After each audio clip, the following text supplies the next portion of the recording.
These latest headlines from ABC15 are sponsored by Lerner and Rowe Injury Attorneys. One call, that's all.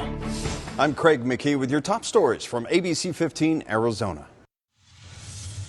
To our wildfire watch now, crews reporting that they are making progress in a fast-moving brush fire northwest of Los Angeles. The Sandy fire in Simi Valley has now burned more than 1,300 acres. At last check, it was 5% contained. 17,000 residents in the area are under mandatory evacuation orders now.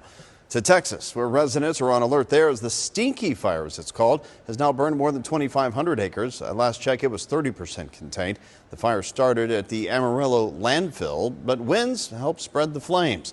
The fire has burned some homes already. More than 300 others are threatened. Residents there are also under mandatory evacuation orders, with power being cut off to several areas. The war with Iran front and center on Capitol Hill today as Democratic lawmakers grilled a top military official about the Trump administration's handling of the ongoing conflict. Admiral Brad Cooper in the hot seat. He's the Pentagon's top Middle East commander.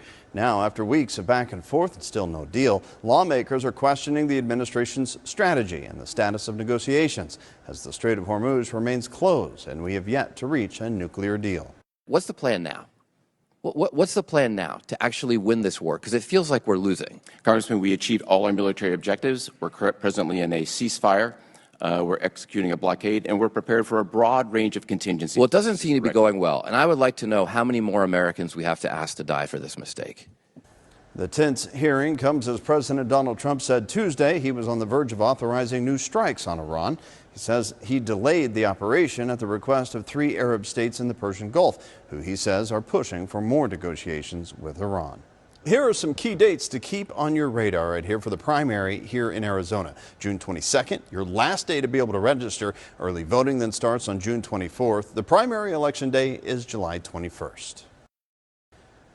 An American doctor has now tested positive for Ebola. The CDC has confirmed the doctor was working in Central Africa at the time. He and his wife, along with 4 children, are now being taken to Germany for specialized care and monitoring.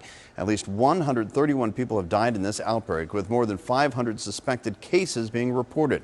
The doctor in this case battling a rare variant of the disease that has no vaccine. The virus can cause severe bleeding and organ failure, and this current surge in cases is worrying some experts. My biggest concern about this outbreak is that we learned way too much way too quickly for this to be anything but really bad.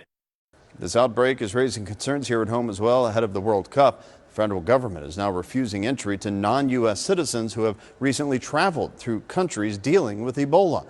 However, the CDC says the overall risk to Americans remains low. A war of words brewing tonight between ICE and the Maricopa County attorney over the arrest of a mother after a crash that killed one of her children.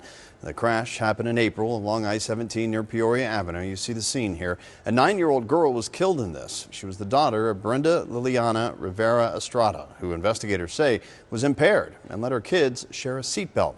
The mother was arrested for manslaughter and child abuse, and now she's in ICE custody, accused of violating the permission she received to remain in the U.S. for only 30 days. Here's where the war of words comes in.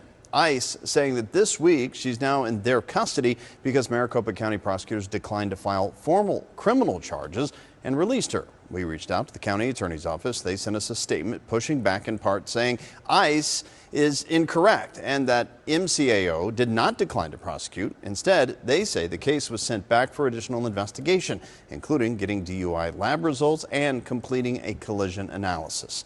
ABC 15 will continue to follow this story closely.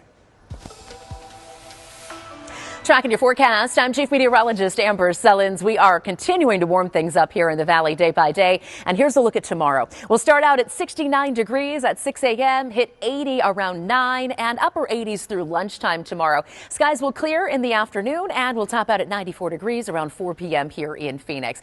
We do have a couple of low pressure systems that we're tracking. It's really just going to slow down the warm up as these two pass by over the next several days.